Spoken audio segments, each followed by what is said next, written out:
എല്ലാവർക്കും ഇമ്പോർട്ടിലേക്ക് സ്വാഗതം. അപ്പോൾ എൻ്റെ കയ്യിലിപ്പോൾ ഉള്ളത് കുറച്ച് പ്ലാസ്റ്റിക്കിൻ്റെ വേസ്റ്റ് ആണ്. ഞാൻ ഇവിടെ നിന്നൊക്കെ കളക്ട് ചെയ്താണ്, വീട്ടിൽ നിന്നൊന്നും കൊണ്ടുവന്നതല്ല. ഇത്രയും പ്ലാസ്റ്റിക് ഞാൻ ഈ വന്ന വഴിക്ക് തന്നെ കിട്ടി. അപ്പോൾ നമ്മുടെ നാട്ടിൽ എന്തോരം പ്ലാസ്റ്റിക്കിൻ്റെ വേസ്റ്റ് ഇപ്പോൾ കുമിഞ്ഞു കൂടിയിട്ടുണ്ടാവും. അതായത് നമ്മുടെ അനുദിനം നമ്മൾ ഉപയോഗിക്കുന്ന പ്ലാസ്റ്റിക്കുകൾ നമുക്ക് നല്ല രീതിക്ക് സംസ്കരിക്കാൻ പറ്റുന്നില്ല. അതാണ് ഇതിൻ്റെ മെയിനായിട്ടുള്ള കാരണം.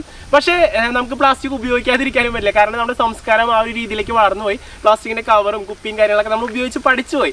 അതിന് പകരമായിട്ട് നമുക്കൊന്ന് റീപ്ലേസ് ചെയ്യാൻ വരെ കിട്ടിയിട്ടില്ല. അതാണ് ഇതിൻ്റെ സത്യം.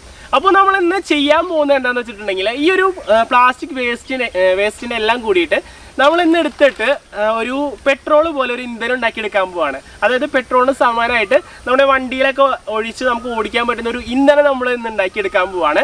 അപ്പോൾ അതാണ് നമ്മളിന്ന് ചെയ്യാൻ പോകുന്ന വീഡിയോയിലേക്ക് പോകുന്നതിന് മുമ്പായിട്ട് നിങ്ങൾക്ക് ഞാനൊരു ട്രേഡിംഗ് വെബ്സൈറ്റ് പരിചയപ്പെടുത്തി തരാം. അപ്സ്റ്റോക്സ് എന്നാണ് നമ്മുടെ ഈ ഒരു ട്രേഡിംഗ് വെബ്സൈറ്റിൻ്റെ പേര്.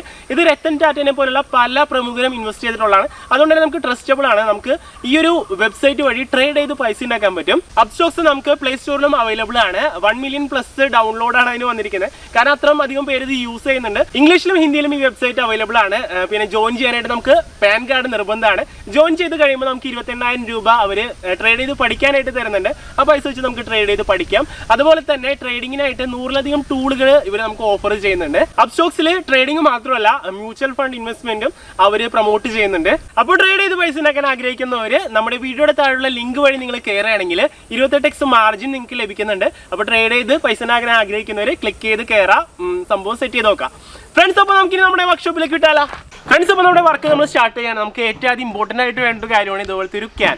ഇതിപ്പോൾ നമ്മൾ ഓയിലിൻ്റെ ഒരു ക്യാനാണ് എടുത്തിരിക്കുന്നത്. ഈ ക്യാനിൻ്റെ ഇവിടെ ഒരു ക്യാപ്പ് നമുക്ക് കാണാൻ പറ്റും. ഈ ക്യാപ്പ് തുറന്നിട്ടാണ് നമ്മൾ ഇതിൻ്റെ ഉള്ളിൽ കൂടി നമ്മുടെ പ്ലാസ്റ്റിക് ഇടുന്നത്. ഇനി നമുക്ക് ഇവിടെ ഒരു എക്സ്ട്രാ ഒരു ഹോൾ ഇവിടെ സെറ്റ് ചെയ്യണം. അപ്പോൾ നമ്മൾ ഈ ഒരു അലുമിനിയം ട്യൂബ് എന്ന് പറഞ്ഞിട്ടുണ്ടെങ്കിൽ ഇവിടെ ഒരു ഹോൾ ഉണ്ട്. ഇതൊരു 10 mm വരുന്ന ട്യൂബാണ്. ഈ ട്യൂബ് കടക്കാൻ പാകത്തിനാണ് നമ്മളിവിടെ ഒരു ഹോൾ വെക്കുന്നത്. അപ്പോൾ അതിന് വേണ്ടിയിട്ട് നമ്മൾ ഡ്രിൽ മെഷീനിൽ ഒരു 10 mm ബിറ്റ് ഇട്ടിട്ട് ഇവിടെ എടുക്കുകയാണ്.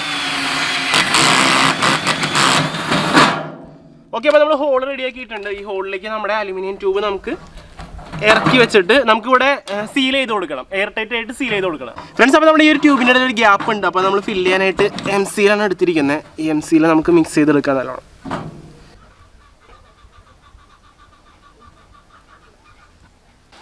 ഓക്കെ ഫ്രണ്ട്സ്, അപ്പോൾ നമ്മൾ നന്നായിട്ട് മിക്സ് ചെയ്തെടുത്തിട്ടുണ്ട്.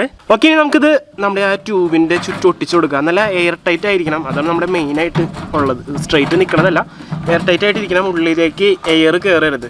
എയർ കോണ്ടാക്റ്റ് ഇല്ലാണ്ടാണ് നമുക്ക് നമ്മുടെ പ്ലാസ്റ്റിക് കത്തിച്ചെടുക്കേണ്ടത്. ഓക്കെ, അപ്പോൾ നമ്മുടെ ട്യൂബ് നല്ല സീൽഡ് ആക്കി നമ്മൾ എടുത്തിട്ടുണ്ട്. ഫ്രണ്ട്സ്, അപ്പോൾ നമ്മുടെ ട്യൂബൊക്കെ നല്ല അടിപൊളിയായിട്ട് ഒട്ടിയിട്ടുണ്ട്. നമ്മൾ MC യിൽ വെച്ച് ഒട്ടിച്ചത്. ഇനിയിപ്പോൾ ഇതിൻ്റെ ഉള്ളിലേക്ക് നമുക്ക് ഉരുക്കാനുള്ള പ്ലാസ്റ്റിക്കുകളൊക്കെ നിറച്ച് കൊടുക്കാം. നമ്മളിപ്പോൾ മെയിനായിട്ട് എടുത്തിരിക്കുന്നത് കവറാണ്. കാരണം നമ്മുടെ ഈ ഒരു വായുവട്ടത്തിൽ ഇതിലേക്ക് കയറാനായിട്ട് എളുപ്പം കവറാണെന്ന് തോന്നുന്നു. അപ്പോൾ ഈ കവറൊക്കെ നമുക്ക് ഇതിൻ്റെ ഉള്ളിലേക്ക് കയറ്റി കൊടുക്കാം.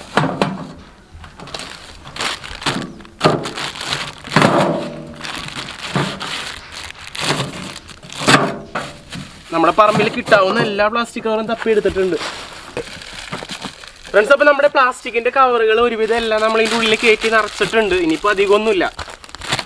അങ്ങനെ നമ്മുടെ അവസാനത്തെ പ്ലാസ്റ്റിക്കിൻ്റെ കവർ നമ്മളിത് കുത്തി നിറയ്ക്കുകയാണ്. ഇനിയിപ്പോൾ നമുക്കിത് അടച്ചു വെക്കാം. അപ്പോൾ ഈ ഒരു പോർഷൻ ഇനി നല്ലോണം ടൈറ്റായിട്ട് നമ്മൾ അടച്ചു വെച്ചേക്കാം. കാരണം ഇവിടെ നമ്മൾ വിട്ട് പോരാത്ത രീതിയിൽ നല്ല ടൈറ്റായിട്ട് അടച്ചു വെക്കണം. ഫ്രണ്ട്സ്, അപ്പോൾ നമ്മൾ ഇനി അടുത്തായിട്ട് ചെയ്യാൻ പോകുന്നത് നമ്മളെടുത്ത ഈ ഒരു പാട്ട നമ്മളൊരു അടുപ്പിൻ്റെ മുകളിൽ കയറ്റി വയ്ക്കാൻ പോവാണ്. ഇപ്പോൾ ഒരു 3 കല്ല് വെച്ച് നമ്മൾ ഒരു അടുപ്പ് സെറ്റ് ചെയ്തേക്കാണ്. അടുത്തായിട്ട് നമ്മൾ ഈ ഒരു അലുമിനിയം ട്യൂബ് നമ്മൾ വളച്ച് വെച്ചേക്കുന്നത് എക്സ്റ്റെൻഡ് ചെയ്യാൻ പോവാണ്. അപ്പോൾ അതിന് വേണ്ടിയിട്ട് നമ്മൾ ഇതുപോലത്തെ ഒരു പ്ലാസ്റ്റിക്കിൻ്റെ ട്യൂബ് എടുത്ത് ഇതിൽ കയറ്റി വെക്കുകയാണ്. ഓക്കെ, ആ സൈഡ് നമ്മൾ കയറ്റി വെച്ചിട്ടുണ്ട്. ഇനിയിപ്പോൾ ഇതിൻ്റെ ഓപ്പോസിറ്റ് സൈഡ് നമ്മളിത് ഇതേപോലത്തെ ഒരു ജാറിലേക്ക് കൊടുക്കാൻ പോവാണ്. അപ്പോൾ ഈ ഒരു ജാറിൻ്റെ അടപ്പലിലാണ് നമ്മളിത് സെറ്റ് ചെയ്ത് കൊടുക്കാൻ പോകുന്നത്. അപ്പോൾ ഇവിടെ ഒരു ഹോൾ ഇട്ടിട്ട് വേണം നമുക്ക് സെറ്റ് ചെയ്യാനായിട്ട്. അപ്പോൾ നമ്മളിത് 2 ഹോളാണ് ഇട്ട് കൊടുക്കുന്നത്. അപ്പോൾ ആദ്യത്തെ ഒരു ഹോൾ ഈ ഒരു സൈഡിലായിട്ട് ഇട്ട് കൊടുക്കാം. ഓക്കെ, ഫസ്റ്റ് ഹോൾ നമ്മൾ ഇട്ടു. ഇനി രണ്ടാമത്തെ ഹോൾ ഇട്ട് കൊടുക്കാം. ഒരെണ്ണം നമുക്ക് ഉള്ളിലേക്ക് കൊടുക്കാനും ഒരെണ്ണം പുറത്തേക്ക് കൊടുക്കാനായിട്ടാണ്. ഓക്കെ, അപ്പോൾ നമ്മൾ 2 ഹോൾ ഇട്ടിട്ടുണ്ട്. ഈ ഹോളിലേക്ക് നമ്മൾ ഈ അലുമിനിയത്തിൻ്റെ 2 ട്യൂബ് കട്ട് ചെയ്തത് വെച്ച് ഒട്ടിച്ച് കൊടുക്കണം. അപ്പോൾ നമ്മൾ ഒട്ടിക്കണത് ലീക്ക് വരാതിരിക്കാൻ വേണ്ടിയിട്ട് നമ്മളിത് ജസ്റ്റ് MC യിൽ വെച്ചിട്ട് ഇതൊന്ന് കവർ ചെയ്യുകയാണ്. അപ്പോൾ ലീക്കൊന്നും ഉണ്ടാവില്ല. അപ്പോൾ നമ്മുടെ ജാറിൽ നമ്മളിത് സംഭവം 2 ട്യൂബ് സെറ്റ് ചെയ്തെടുത്തിട്ടുണ്ട് ഹോളിൽ. ഇനിയിപ്പോൾ നമ്മൾ ഈ ഒരു ട്യൂബ് എടുത്തിട്ട് ഈ ഒരു കമ്പിയിലേക്ക് നമ്മൾ കണക്ട് ചെയ്ത് വെക്കുകയാണ്.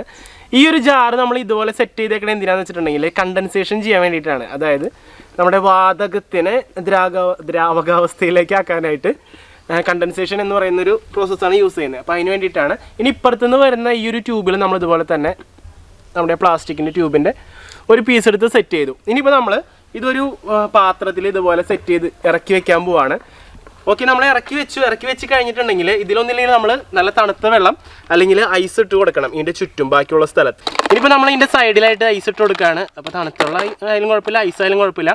അപ്പോൾ ഈ ഒരു ജാറിലാണ് നമ്മൾ ഉണ്ടാക്കുന്ന പെട്രോൾ, അതായത് അതിൽ നിന്ന് വരുന്ന ഒരു ഫ്യൂവൽ കളക്ട് ചെയ്യപ്പെടുന്നത്.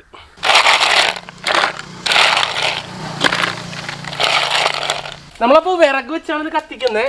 നല്ല അടിപൊളി ഉണങ്ങിയ കുറച്ച് വിറക് നമ്മൾ എടുത്തിട്ടുണ്ട്. ഇത് വെച്ചാണ് നമ്മൾ കത്തിച്ച് നമ്മുടെ പ്ലാസ്റ്റിക് ഇതിൻ്റെ ഉള്ളിലിട്ട് പ്രോസസ്സ് ചെയ്യാൻ പോകുന്നത്.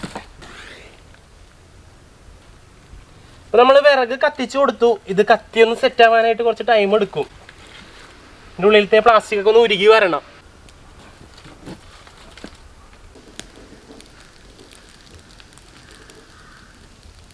ഫ്രണ്ട്സ്, അപ്പോൾ നമ്മുടെ പാട്ടയിൽ ഇപ്പോൾ ഒന്ന് ഉരുകി തുടങ്ങിയിട്ടുണ്ട് പ്ലാസ്റ്റിക് ഒക്കെ. നമുക്ക് ഈ ട്യൂബിൽ നോക്കിക്കഴിഞ്ഞാൽ കാണാൻ പറ്റും നീരാവി വരുന്നുണ്ട്. അത് ഇതിൻ്റെ ഉള്ളിൽ കണ്ടൻസ് ആവുന്നുണ്ടാവും. അപ്പോൾ നമുക്ക് നോക്കിക്കഴിഞ്ഞിട്ടുണ്ടെങ്കിൽ കണ്ട ഈ ഒരു പൈപ്പിൻ്റെ തുമ്പത്ത് ആവി പോകുന്നത് കാണാൻ പറ്റും. അത് ഇതിൽ നിന്ന് വരുന്ന ഒരു ഗ്യാസിൽ കണ്ടൻസ് ആയിട്ട് ബാക്കി വരുന്നതാണ്. ഇതിപ്പോൾ നമ്മളിത് തീയുടെ മുമ്പിൽ കാണിക്കുകയാണെങ്കിൽ കണ്ട നമുക്ക് തീ കത്തുന്നത് കാണാൻ പറ്റും. നമ്മെ കണ്ട ഈ ഒരു ഗ്യാസ് കണ്ടൻസ് ആയിട്ട് ബാക്കി വരുന്ന, അതായത് കണ്ടൻസ് ആയിട്ട് അവിടെ ലിക്വിഡായിട്ട് കിടക്കും. അത് കഴിഞ്ഞ് ബാക്കി വരുന്ന ഗ്യാസാണ് ഇത് ഈ കത്തുന്നത്. ഫ്രണ്ട്സ്, അപ്പോൾ നമ്മുടെ ട്യൂബിൽ ഇതേ ഇപ്പോൾ ചെറുതായിട്ട് പെട്രോളിൻ്റെ പോലത്തെ ആ ഒരു സംഭവം ഫോം ചെയ്തിട്ടുണ്ട്.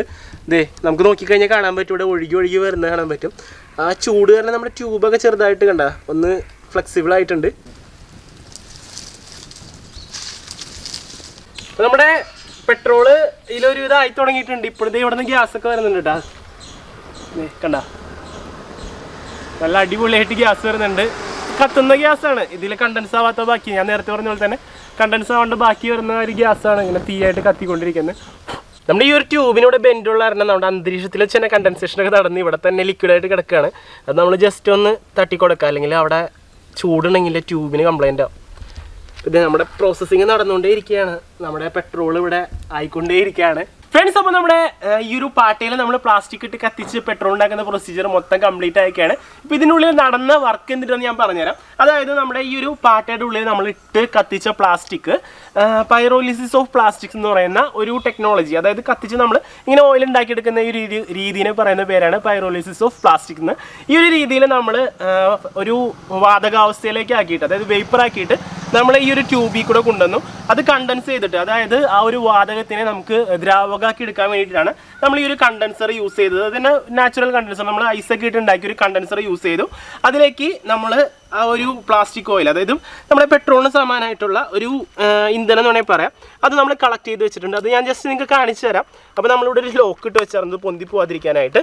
അപ്പോൾ ജസ്റ്റ് ഈ ലോക്ക് നമ്മൾ വിടിയിച്ചിട്ടുണ്ടെങ്കിൽ നമുക്കിത് ഈ ചെപ്പ് പൊക്കിയെടുക്കുമ്പോൾ നമ്മുടെ ആ ഒരു ഓയിൽ, അതായത് ഈ ഒരു ഇന്ധനത്തിനെ നമുക്ക് വേണമെങ്കിൽ പ്ലാസ്റ്റിക് ഓയിൽ എന്ന് പറയാം, അല്ലെങ്കിൽ പെട്രോളിന് സമാനമായിട്ട് പറയാം. കാരണം ഇത് അത്രയ്ക്ക് പ്യുവർ അല്ല. ഇത് ഒരു റോ ഫോർമാറ്റിലാണ് നമുക്ക് കിട്ടിയിരിക്കുന്നത്, നമ്മുടെ ക്രൂഡ് ഓയിൽ പോലെ. ഇത് നമ്മളിനി ഫിൽറ്റർ ചെയ്തെടുത്തിട്ട് വേണം വേറെ ഫോർമാറ്റിലേക്ക്, അതായത് പെട്രോൾ, ഡീസൽ, ഗ്യാസ്, ആ ഒരു ഫോർമാറ്റിലേക്ക് നമുക്ക് മാറ്റിയെടുക്കാനായിട്ട്. ഫ്രണ്ട്സ്, അപ്പോൾ നമ്മുടെ ഓയിൽ നമ്മൾ ഇനി കത്തിക്കാൻ പോവാണ്. ഈ ഓയിൽ നിങ്ങൾക്ക് നോക്കിക്കഴിഞ്ഞാൽ കാണാൻ പറ്റും അത്രയ്ക്ക് പ്യുവർ അല്ല, 1-2 ലെയറൊക്കെ ആയിട്ട് കിടക്കുന്നുണ്ട്. കാരണം അതിൻ്റെ ഡെൻസിറ്റിക്ക് അനുസരിച്ച് പൊങ്ങിയതാണ് കിടക്കുന്നതാണ്. നമ്മുടെ ക്രൂഡ് ഓയിൽ പോലെ തന്നെ ഇതിലും കുറേ ലെവലുകളൊക്കെ ഇനി വരുന്നുണ്ട്. അതൊക്കെ നമ്മൾ നോക്കി ഫിൽറ്റർ ചെയ്തെടുത്താലേ നല്ലൊരു ഇന്ധനമായിട്ട് നമുക്ക് പറയാൻ പറ്റുള്ളൂ. കാരണം ഇതിപ്പോൾ ഡീസൽ, പെട്രോൾ അങ്ങനെ ഒരു പേരിൽ പറയാൻ പറ്റില്ല, കാരണം ഒരു ഫിൽട്രേഷൻ പ്രോസസ്സ് നടന്നിട്ടില്ല. ഇനി ഇത് ഫ്ലെയിമബിൾ ആണോ, അതായത് നമ്മുടെ പെട്രോൾ, ഡീസലൊക്കെ പോലെ ഈ ഇന്ധനം കത്തുന്നതാണോ നമുക്ക് ജസ്റ്റ് ചെക്ക് ചെയ്ത് നോക്കാം. അപ്പോൾ അതായത് നമ്മൾ ഒരു തീപ്പെട്ടി കത്തിച്ചിട്ട് കണ്ട അടുത്ത് കൊണ്ടുവന്നപ്പോഴേക്കും നല്ല അടിപൊളിയായിട്ട് കത്തുന്നുണ്ട്. നമ്മുടെ വണ്ടിയിലൊക്കെ യൂസ് ചെയ്യുന്നത് മെയിനായിട്ട് പെട്രോൾ, ഡീസൽ, ഈ 2 ഇന്ധനങ്ങളാണ്. അതെന്ന് പറഞ്ഞിട്ടുണ്ടെങ്കിൽ ക്രൂഡ് ഓയിലിൽ നിന്ന് വേർതിരിച്ചെടുക്കുന്നതാണ് ഈ പെട്രോളും ഡീസലും. അതുപോലെ തന്നെ നമ്മുടെ ഈ ഒരു പ്ലാസ്റ്റിക് ഓയിലിൽ നിന്ന് നമുക്ക് ഓരോന്നായിട്ട് വേർതിരിച്ചെടുക്കാൻ പറ്റും. അതായത് ഓരോ എഞ്ചിനുകൾക്ക് വേണ്ട രീതിയിലുള്ള ഇന്ധനം നമുക്ക് വേർതിരിച്ചെടുക്കാൻ പറ്റും. ആ ഒരു പ്രോസസ്സ് ചെയ്താൽ മാത്രമേ നമുക്ക് ഇത് നമ്മുടെ വണ്ടിയിലൊക്കെ ഒഴിച്ച് ഓടിക്കാൻ പറ്റുള്ളൂ. ഭാവിയിൽ ഇനി നമ്മുടെ ഈ ഒരു പെട്രോള് തീരുന്നൊരു കാലഘട്ടത്തിലായാലും, അല്ലെങ്കിൽ പ്ലാസ്റ്റിക്കിൻ്റെ അളവ് കൂടുന്നൊരു കാലഘട്ടത്തിലായാലും ഈ ഒരു മെത്തേഡ് മിക്കവാറും ഭാവിയിൽ വരാൻ വഴിയുണ്ട്. നമ്മൾ വണ്ടിയിലൊക്കെ ഉപയോഗിക്കാൻ പോകുന്നത് മിക്കവാറും ഈ പ്ലാസ്റ്റിക് ഓയിൽ ആവാൻ സാധ്യത വളരെ കൂടുതലാണ്. ഇതിനെക്കുറിച്ചുള്ള കൂടുതൽ പഠനങ്ങൾ ഇപ്പോൾ നടന്നുകൊണ്ടിരിക്കുകയാണ് പല ശാസ്ത്ര മേഖലകളിലും. കാരണം പ്ലാസ്റ്റിക്കിനെ ഈ ഒരു രീതിയിൽ സംസ്കരിച്ച് ഇന്ധനമായിട്ട് വണ്ടികളിൽ ഉപയോഗിക്കാനുള്ള രീതിയിലുള്ള കൂടുതൽ പഠനങ്ങൾ ഇപ്പോൾ നടന്നുകൊണ്ടിരിക്കുകയാണ്. ഇത് സക്സസ് ആയി കഴിഞ്ഞിട്ടുണ്ടെങ്കിൽ ഇനി ഭാവിയിൽ മിക്കവാറും നമ്മുടെ വണ്ടികളിലൊക്കെ യൂസ് ചെയ്യുന്ന ഇന്ധനങ്ങളായിട്ട് മിക്കവാറും ഈ പെട്രോൾ നമ്മുടെ പ്ലാസ്റ്റിക്കിനെ മാറ്റിയെടുക്കാനായിട്ട് സാധിക്കും. അങ്ങനത്തെ ഒരു അവസ്ഥ ഉണ്ടാവുകയാണെങ്കിൽ നമ്മുടെ നാട്ടിലെ ഈ ഒരു പ്ലാസ്റ്റിക് മാലിന്യം അടിഞ്ഞുകൂടി ഉണ്ടാകുന്ന പ്രശ്നങ്ങൾക്കൊക്കെ ഒരു വിധത്തിൽ ഒരു ശമനം വരും. അപ്പോൾ ഇന്നത്തെ വീഡിയോ എല്ലാവർക്കും ഇഷ്ടപ്പെടുന്നു വിചാരിക്കുന്നു. അപ്പോൾ വീഡിയോ ഇഷ്ടപ്പെട്ടെങ്കിൽ ലൈക്ക് ചെയ്യുക, വീഡിയോ ഇഷ്ടപ്പെട്ടില്ല ഡിസ്ലൈക്ക് ചെയ്യുക. പിന്നെ നിങ്ങളുടെ അഭിപ്രായങ്ങളും നിർദ്ദേശങ്ങളൊക്കെ വീഡിയോയുടെ താഴെ കമന്റ് ചെയ്യുക. പിന്നെ ഇതുപോലത്തെ വീഡിയോസിന് ലഭിക്കാനായിട്ട് എംഫോടെക് യൂട്യൂബ് ചാനൽ ഇതുവരെ സബ്സ്ക്രൈബ് ചെയ്തില്ലെങ്കിൽ സബ്സ്ക്രൈബ് ചെയ്യുക. പിന്നെ നമ്മുടെ അപ്സ്റ്റോക്സിലേക്ക് കയറാനുള്ള ലിങ്ക് വീഡിയോയുടെ താഴെ ഡിസ്ക്രിപ്ഷൻ ബോക്സിൽ കൊടുത്തിട്ടുണ്ട്. അപ്പോൾ ഇതിന് നല്ല വീഡിയോസുമായി നമുക്ക് വീണ്ടും കാണാമെന്ന പ്രതീക്ഷയിൽ ക്യാമറ പേഴ്സൺ പ്രവീണോടൊപ്പം it's me Jio Joseph signing out.